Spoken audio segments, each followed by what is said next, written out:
Comenzamos la tercera unidad de Introducción a la Contabilidad, Plan 2019. Los recursos y fuentes del patrimonio del ente.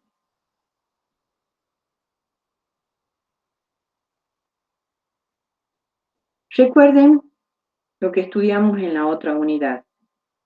Toda organización o empresa está constituida por participantes o individuos que contribuyeron en su creación y formación, aportaron y aportan bienes económicos.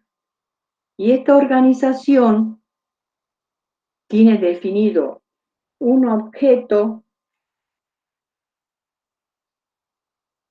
o actividad económica a llevar a cabo, objetivos o metas a alcanzar y los recursos necesarios para lograr esos objetivos a través del objeto o actividad preestablecida.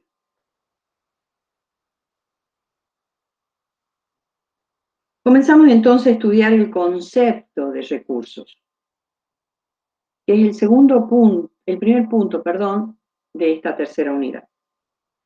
Esta diapositiva nos muestra el concepto de los recursos y expresa que son los medios o elementos mensurables, cuantificables, de libre utilización por parte de la organización que le permiten cumplir con las metas u objetivos propuestos a través de su actividad específica u objeto.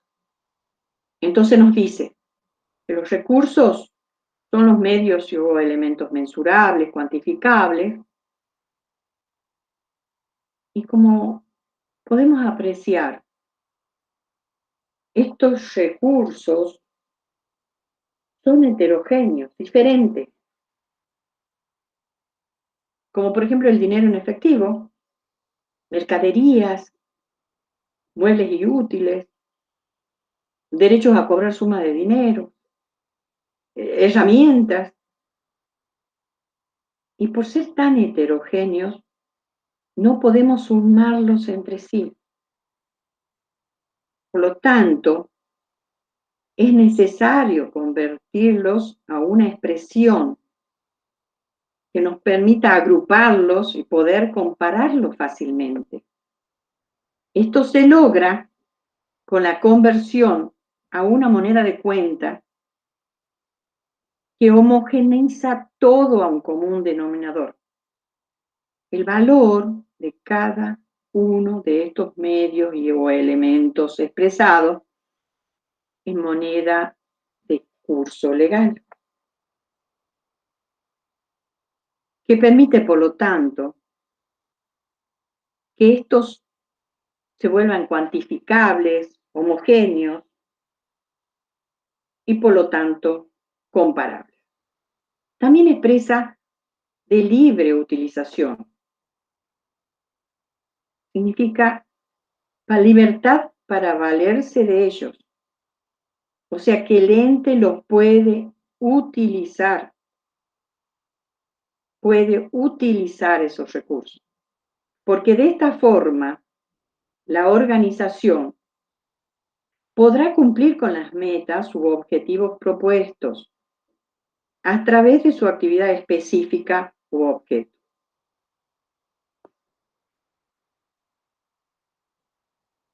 Vemos cuáles son las características de los recursos. En primer lugar, dicen cuantificables. Por lo tanto, medidos económicamente a través de una unidad de medida o moneda de curso legal, determinada como explicamos previamente. Estos recursos mensurables o medibles a través de una moneda de cuenta se denominan bienes económicos o servicios económicos, según sea el caso. Dice también de libre utilización. La organización debe tener libertad para valerse de dichos recursos para el logro de sus objetivos. Eso significa, entonces, libertad para usarlos o valerse de ellos. Y estos recursos también tienen que ser útiles. Deben servir a la organización para permitirle alcanzar sus objetivos. no deben ser superfluos o innecesarios. Por lo tanto, deben servir al objeto, a la actividad del ente. ¿Para qué? Y para permitir alcanzar sus objetivos. Esto tiene que ver con el concepto de la mezcla en cantidad y calidad de los recursos, apta u óptima para que la organización maximice sus utilidades. Otra característica que deben cumplir estos recursos para que sean considerados bienes económicos es que deben ser escasos, que no existan en superabundancia como el aire o el agua en condiciones naturales, y por lo tanto no son gratuitos como el aire o el agua en condiciones naturales. Fungible, esto significa susceptible de ser permutado, cambiado uno por otro. Y factible o posible, debe existir la posibilidad de acceder a ellos. No deben ser imposibles de alcanzar. En cuanto a la clasificación de los recursos de la organización, la primera es en función de la característica física. Y estos pueden ser materiales o tangibles e inmateriales o tangibles.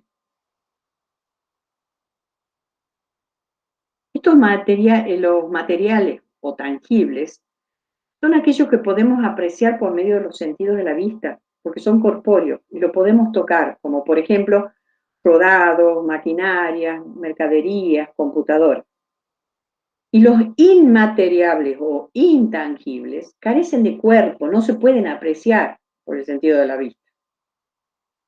Como por ejemplo el dinero, cuentas a cobrar, derechos, marcas de fábricas. La segunda clasificación es en función de su permanencia dentro del ente. Y los clasificamos en recursos de rápida movilidad y de lenta movilidad. Los primeros, los de rápida movilidad, son los que entran y salen de la organización con mayor frecuencia, como es el caso del dinero que recibimos, o sea, el efectivo que recibimos por la venta de mercaderías. Y entregamos, por ejemplo, efectivo para saldar una deuda. Y así, constantemente está entrando y saliendo efectivo.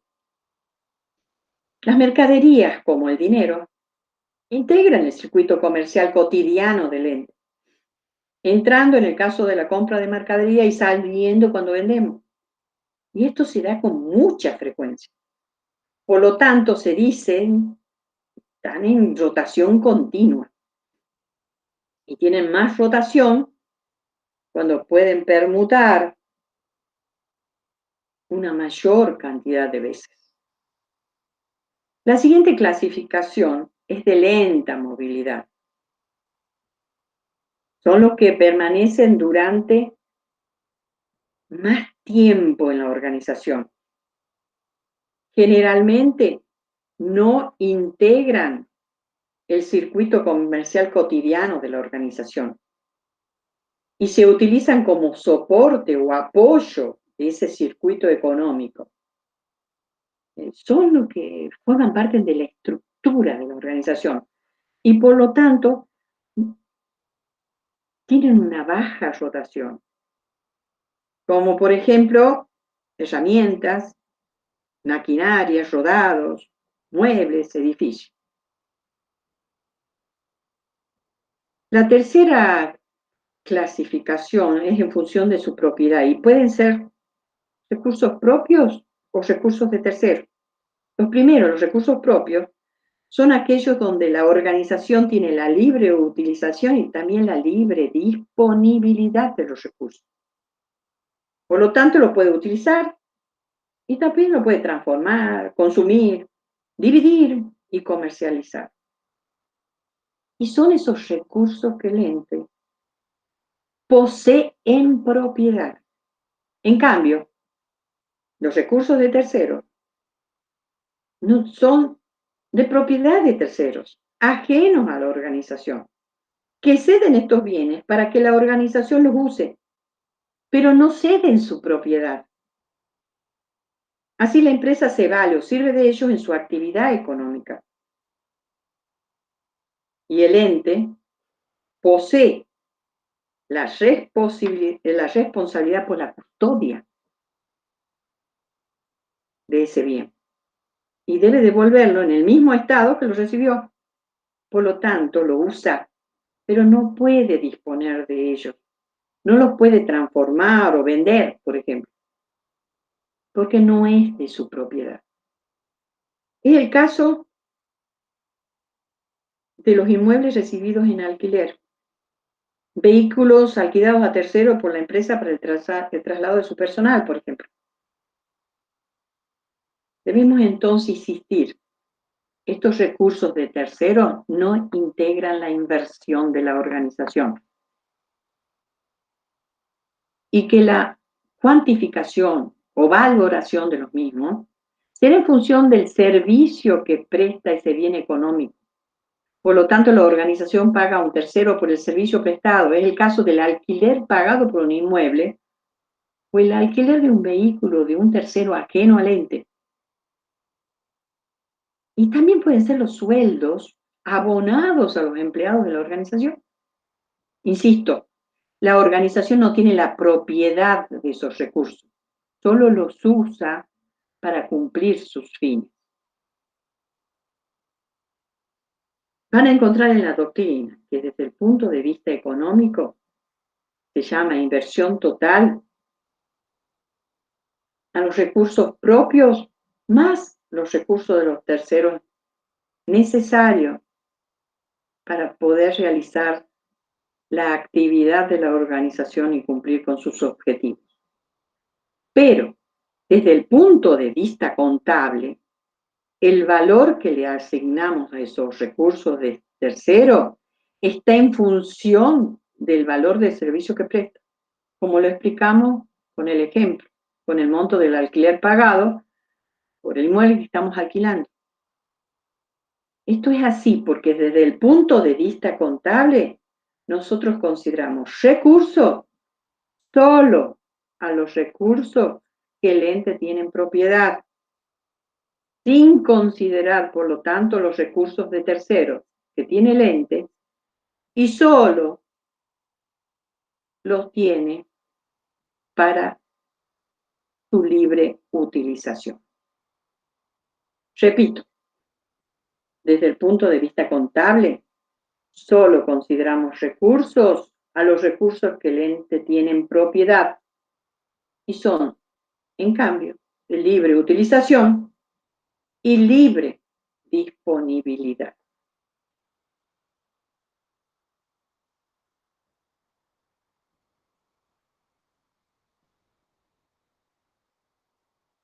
Como vimos, los recursos son los bienes económicos que tiene en propiedad la organización,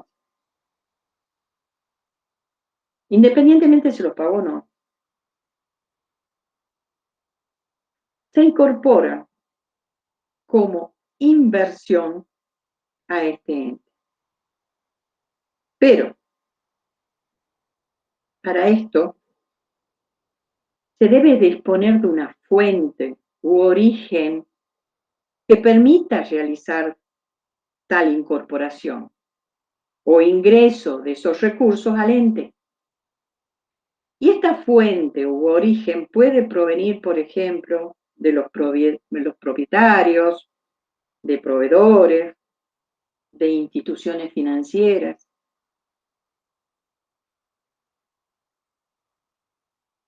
Fuente, por lo tanto, se refiere a quién y cómo se proveen o suministran los recursos de la organización.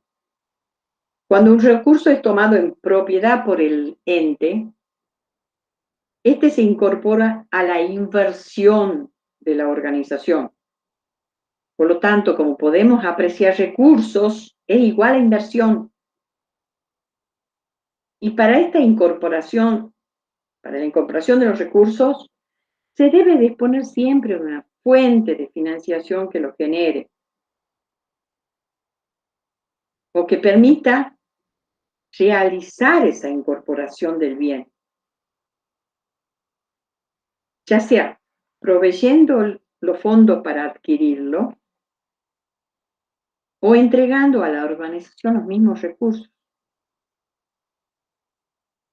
Esto significa que los recursos empleados por una organización pueden tener diversas fuentes de financiación u origen para que el ente pueda tener esos recursos en propiedad.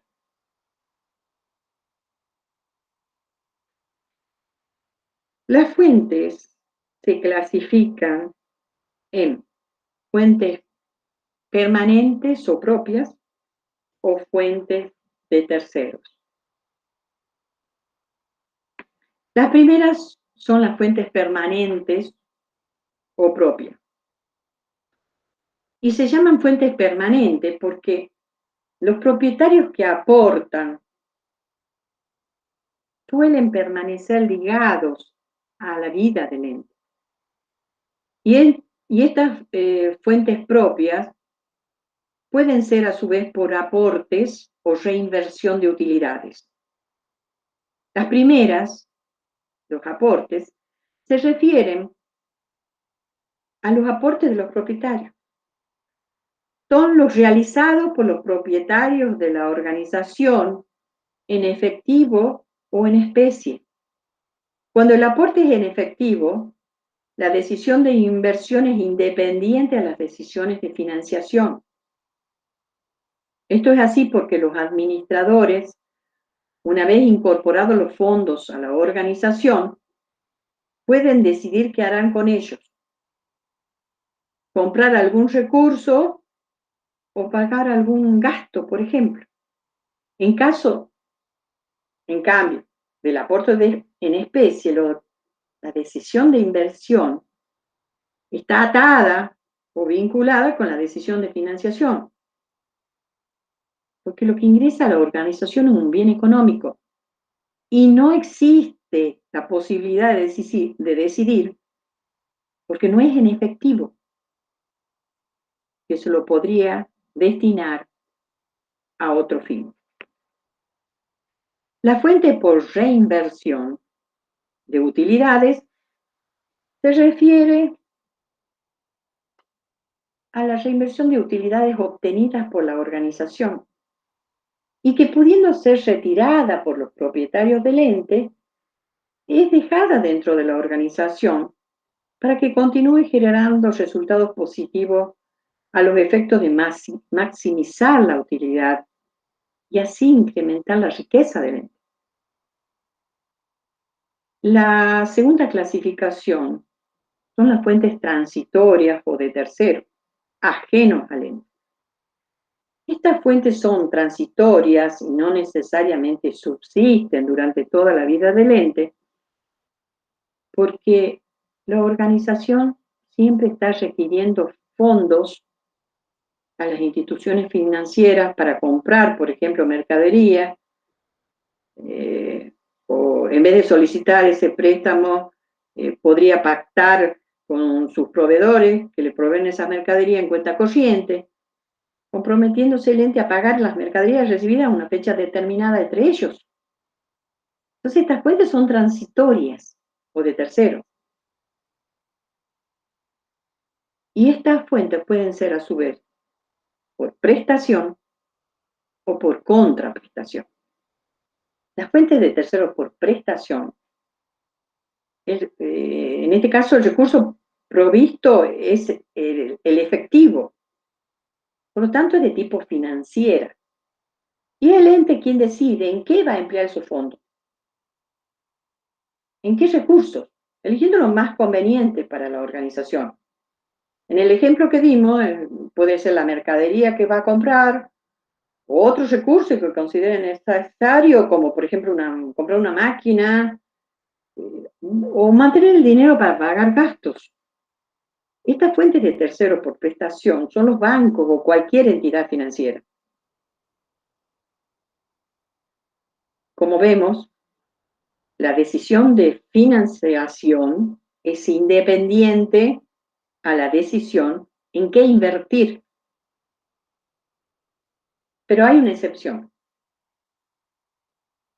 Si la organización desea comprar un inmueble y solicita un préstamo al banco, el banco le otorga un préstamo hipotecario. O si solicita un préstamo prendario para comprar un rodado para el reparto de mercadería. En estos casos, la decisión de financiación sí está atada a la decisión de invertir. Y por lo tanto, estos tipos de préstamos no es una fuente por prestación. Entonces, será fuente de terceros por prestación los préstamos otorgados por una institución financiera, salvo los préstamos hipotecarios y prendarios que se consideran por contraprestación, porque la decisión de financiación está atada o vinculada a la decisión de inversión. Las fuentes de terceros, por su parte, o por contraprestación, son de tipo comercial o operativo. Por lo tanto, la decisión de financiación está vinculada o atada a la decisión de inversión. Como el ejemplo que dimos de la compra de mercadería en cuenta corriente. Otro ejemplo sería si se compra una máquina y se la deuda porque se pactó pagarla dentro de un tiempo determinado. Aquí también debemos incluir los préstamos hipotecarios y préstamos prendarios, porque estos también tienen la decisión de financiación vinculada o atada a la decisión de inversión. Como vimos en los ejemplos, como es el bien económico el que ingresa al ente, los administradores no pueden decidir otro destino de inversión porque no se trata de efectivo.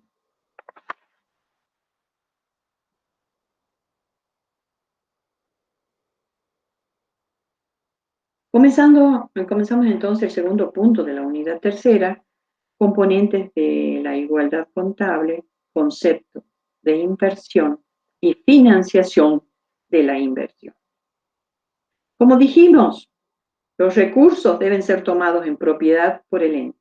Por lo tanto, para ser incorporados, deben pagarlos o deberlos. Entonces, siempre debemos disponer de una fuente u origen que nos permita realizar esa incorporación de los recursos o inversión, ya sea facilitándonos el dinero o el mismo recurso. Y esto se denomina financiación de la inversión. Y la elección de la mejor alternativa de financiación se llama decisión de financiación. Con esta decisión de financiación se debe lograr una mezcla óptima de fondos propios o de terceros que nos permita reducir costos. ¿Para qué? Para poder lograr también la mezcla óptima de recursos con el fin de maximizar las utilidades en forma eficaz, eficiente y sustentable. Dijimos que cualquiera sea la fuente, los recursos son recibidos en propiedad y por lo tanto se tiene no solo la libre utilización de ellos, sino también su libre disponibilidad. Para lograr su objetivo, toda organización emplea recursos y todos estos constituyen la inversión del ente. Además, todo recurso que se invierte en propiedad necesariamente debe ser provisto por alguna fuente de tercero, ajenos al ente o por fuentes propias del ente. Entonces, el conjunto de recursos en propiedad de la organización es lo que se denomina inversión del ente. Es por eso que las decisiones para obtener su mezcla óptimas de recursos, tanto en calidad como en cantidad de los mismos, se denomina decisión de inversión. Y esto necesariamente deben provenir de una fuente de financiación que involucra también decisiones de financiación. Como los recursos propios siempre involucran la existencia de fuente, como dijimos, ambos elementos deben estar en permanente equilibrio, lo que podemos expresar como una igualdad. Recursos del ente es igual a fuentes de terceros más fuentes propias, donde la parte izquierda de esta igualdad, recursos del ente, debe ser igual a la suma de las fuentes de terceros y las fuentes propias para que se verifique ese equilibrio. La parte izquierda de esta igualdad debe ser igual, valga la redundancia, a la parte derecha. Y esto significa también que estos recursos pueden ser también llamados aplicación de los recursos y la fuente de esos recursos, origen de los recursos. Y esto es así porque se establece una relación de causalidad o de causa-efecto entre el origen o fuente de los recursos y la aplicación de esos recursos o inversión.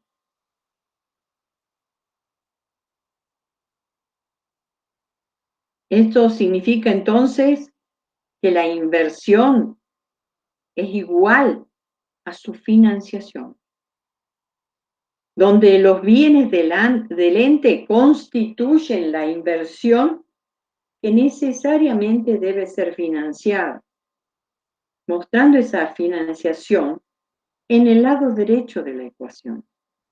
Debemos aclarar que estos recursos, una vez ingresados al ente, pierden esa individualidad con respecto a la fuente, o sea, esa relación entre la fuente de financiamiento y un recurso determinado, porque lo que permanece son los derechos de los terceros y los derechos propios del ente que pueden tener sobre la totalidad de los recursos y no sobre un recurso en particular. Se pierde, insisto, la relación entre el origen y la fuente de un recurso, porque los recursos pierden individualidad al ser homogeneizados a través de una unidad de medida denominada moneda de cuenta o moneda de curso legal.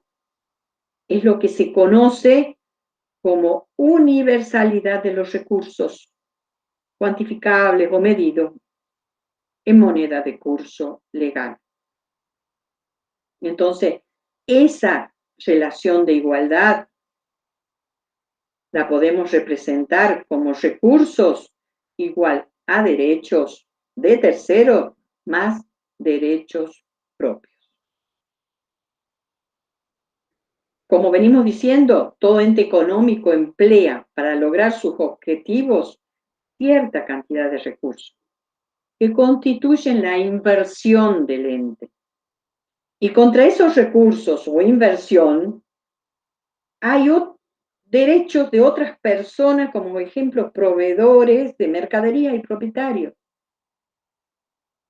La igualdad entonces, insisto, sería recursos igual a derechos de terceros más derechos propios o derechos de los propietarios. Y estos recursos o la inversión se conoce dentro del sistema de información contable como activo. que es el conjunto de bienes invertidos en propiedad por el ente.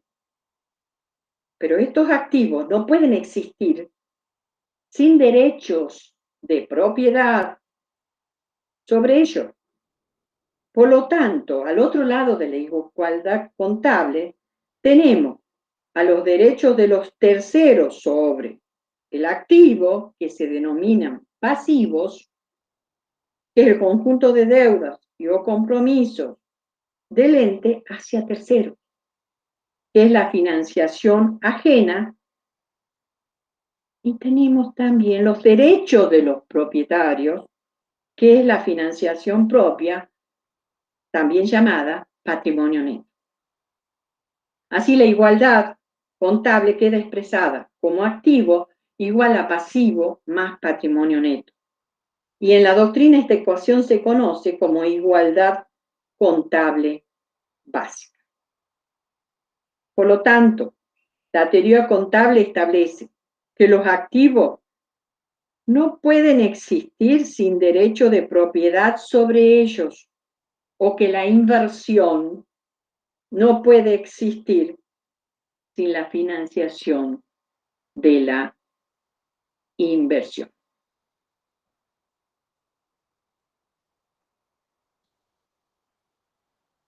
Bueno,